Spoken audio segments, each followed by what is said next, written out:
What do you make of this US announcement and its potential consequences, Nema?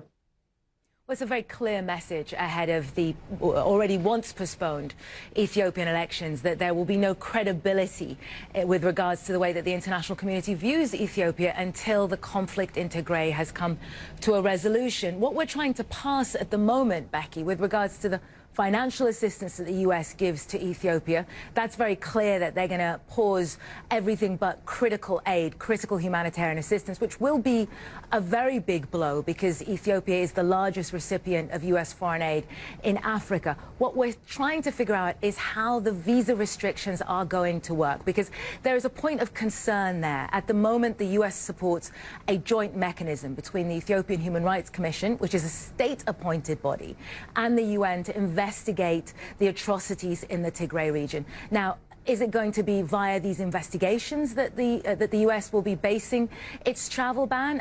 That's going to be worrying for a lot of Tigrayan advocates and activists on this issue that we've been speaking to. Should a government that's being investigated be allowed to be part of the investigations mechanism?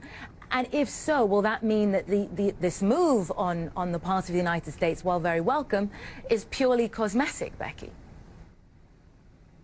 We have heard from the Ethiopian government itself. What do they say?